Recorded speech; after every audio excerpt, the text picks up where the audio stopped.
Today I show you some stuff about the camera. For example, if you want to get quickly to the cameras, there is a couple ways to do. You can, for example, press here the car icon and then go to camera and you are in the camera. Or you can press next to the gear shifter the P button. When you press the P button, it goes right away to this screen and then you can press the cameras as well. So that means you don't necessarily have to press the screen double or triple times. So once you have the cameras, you can set here that you see the front cameras in this a little bit wider mode, or just the front itself, or you can watch the 360 mode. Actually, then you can even zoom in here by pressing in the center and then you choose which corner you want. You can make it smaller again. You press here this corner, so you actually see how you get closer to a spot. When you press the other one here, you see here this circles around. This shows you the parking sensor. When you see here something comes up in the front, that means I'm close to something. Probably it shows here that light pillar that it is pretty close.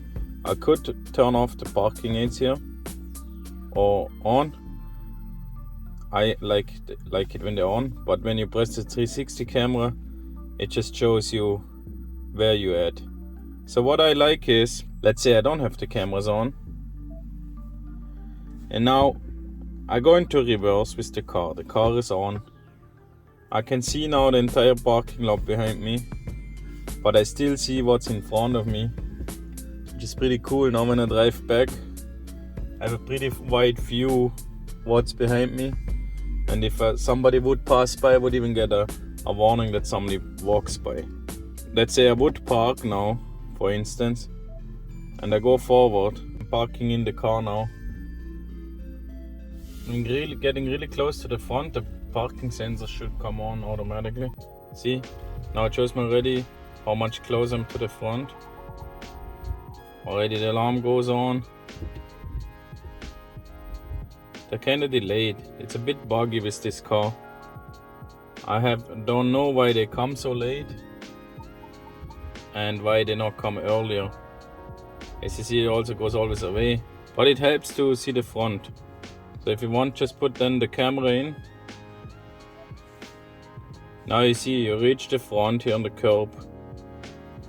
Here I'm pretty much, the yellow line is above the white line, means I'm pretty nice center in the parking lot.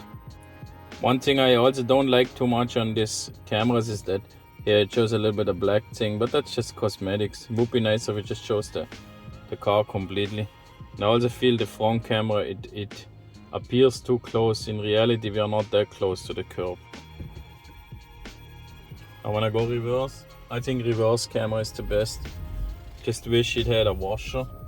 The reverse camera doesn't have a washer, so when it's really dirty, you don't see much. You gotta manually clean it. Let me try another parking lot so you see how late the camera in the front actually comes up. I have here a parking lot where is actually something in the front. So I feel like I'm about 3 feet away, maybe 2. In my opinion, it should come on now. As you see, I have here the pillar. And it shows me now also here the red warning. Again, with the yellow lines, I'm pretty much above the white lines. It shows me I'm pretty good parked. One thing for the camera though is, here's a rear view camera delay. That helps when you go in reverse. I'll go reverse.